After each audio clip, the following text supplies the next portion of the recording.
Well, good morning everybody, and welcome to this garden industry question time, and of course welcome to Glee. There's a huge amount for everybody to see and do here. Just really wanted to sort of talk to you a little bit today about social media, communities, creating communities. It's been a pretty tough year for garden centres and for retailers as a whole, but I think there are still many avenues that we can further explore to benefit our businesses, and there are some quite good examples of that throughout the industry and of course in the high street as a whole, to help people to sort of realise their full potential in such a tough economic climate. The trend towards community has been increasing.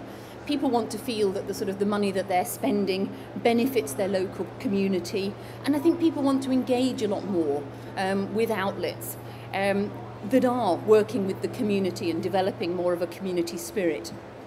And you'll find that most of the large high street retailers do have, in sort of all stores, they have sort of community engagement people that are working very closely with, whether it's schools, hospitals, anybody really that they can sort of get to work together and talk to people within the community. And there's a number of garden centres, I think, a huge amount of garden centres that have seen the opportunities presented by working with the community. Some of the leading lights of that are actually here today, and we'll talk to you about some of the things that they've been doing. And of course, in these times where sort of social networking is such an important part of everyday life, your community doesn't just have to be your local community. It can be a community of like-minded sort of individuals or people that just want to get together and form a group where they can share ideas and ideals.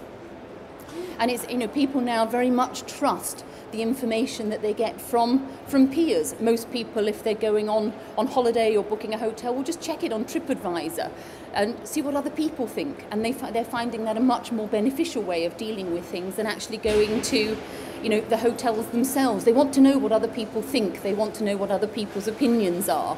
And they trust those opinions that they get. And I think it's important that we sort of take that into account, and that's becoming more and more important than even sort of traditional marketing.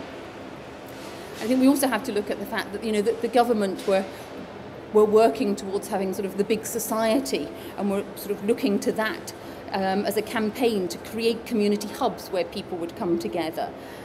That as a campaign hasn't particularly worked, but a lot of the ideals that were set up in there have done so. We all know that our customers visit very frequently, but we also need to increase this and engage a new audience. And I think children very much, they're our gardeners of tomorrow. And for anybody that has children will realise just how important pester power is. If the children want to go somewhere, it does make a huge amount of difference. And I think with school curriculums focusing more on the benefits of green, the environment, wildlife gardening, I think this gives garden centres a huge opportunity, and we're ideally placed to provide assistance to local schools and indeed many other groups. And it's an ideal way to improve our standing with customers. Many are doing so. Not everybody quite shouts about everything that they are doing, but today your panellists are here to talk about what they're doing both with the local and their sort of virtual communities.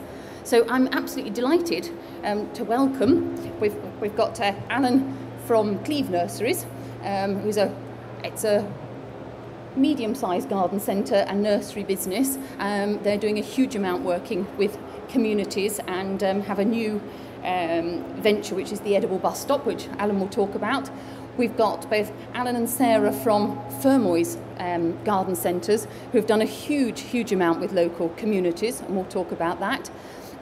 Peter Doyle, jumping on one at the end, does a lot of training on e-commerce and can help people to develop e-commerce, social media, and how to engage with people. And then I've got David from Dobby's Garden Centres, who works in their marketing department, working both on the e-commerce side and also doing, again, the Facebook, Twitter, and a lot of the social media. So I'll hand over to our panellists now. And I think we'll start with looking at some of the things that people have done for the community.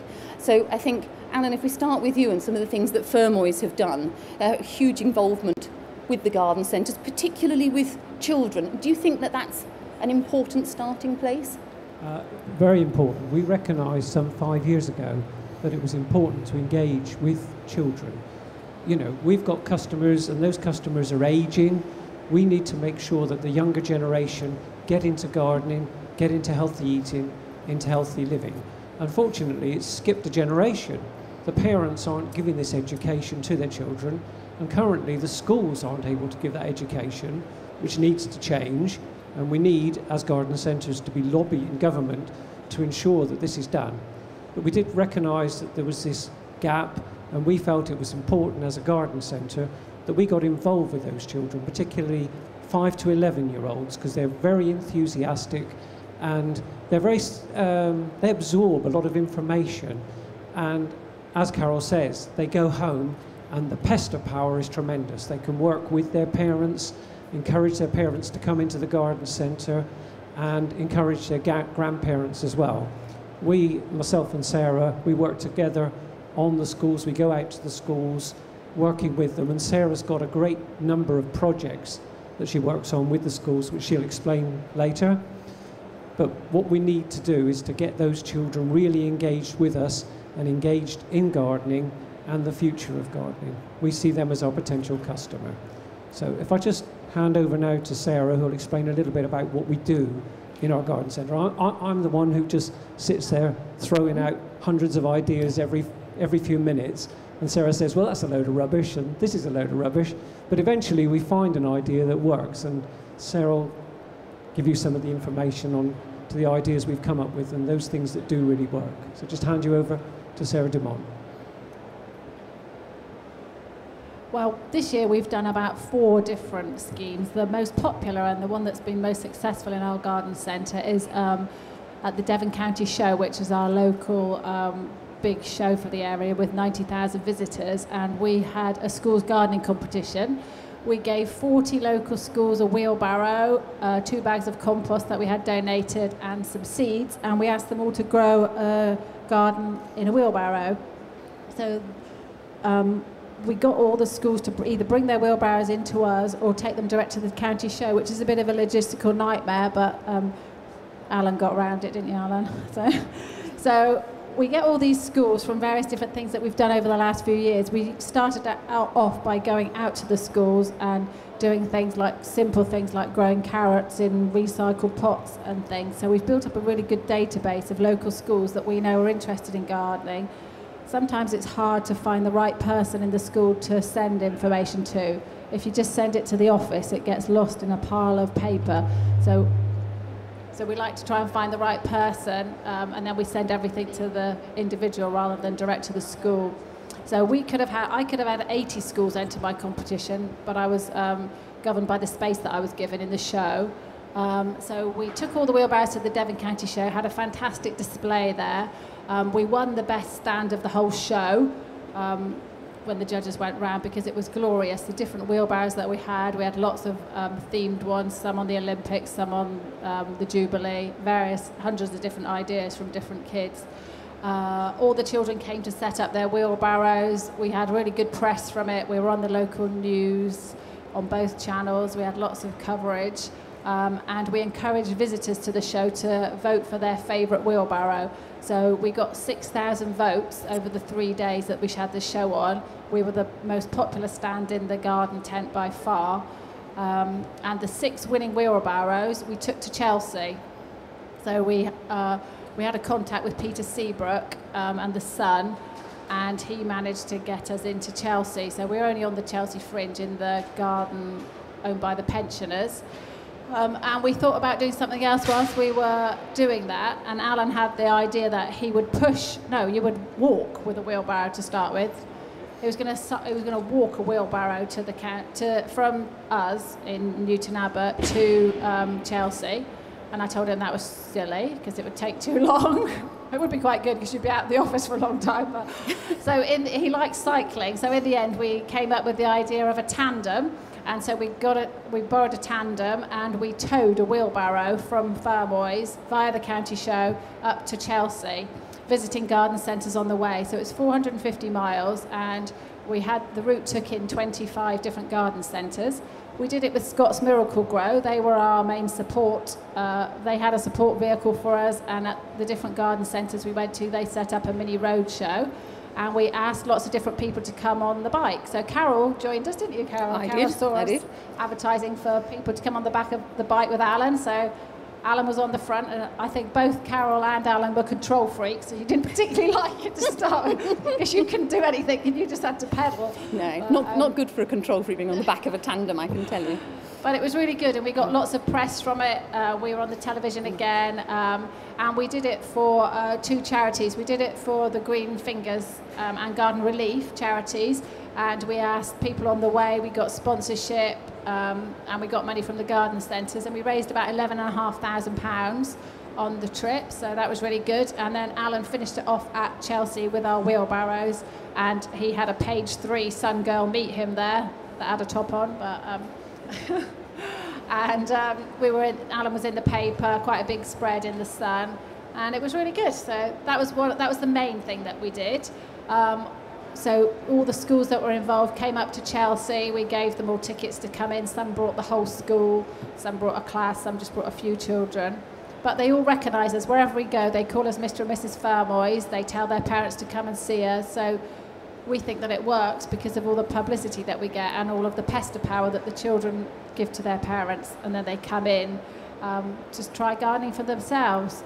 The other main thing that we do is a scarecrow competition in April, which is a bit too early to grow anything. We haven't thought of anything that we can grow in April, so we've done a big scarecrow competition at a local food festival, and so we promote grow your own. We had, which gardeners did we have this year? We had Pippa, Greenwood and Matt Briggs. They were sponsored by our suppliers, and they came down and did a day of gardening, and we had a barbecue with food to grow your own, and we had 30 schools enter our scarecrow competition there.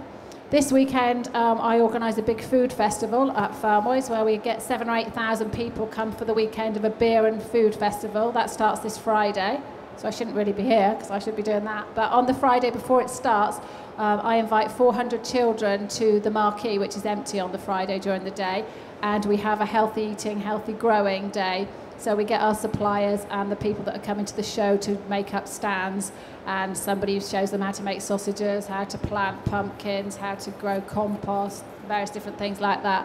And that's another great community event that lots of schools have got involved with. I could have easily had 1,000 children. I've had to turn so many away. And we get good publicity and press from that as well. And then a lot of the people will come back during the show over the next couple of days, and we raise about 30,000 for charity on that this weekend, and we donate that between the local community and give the scouts money and the school money, and they all put in what they want and we give them money back from that.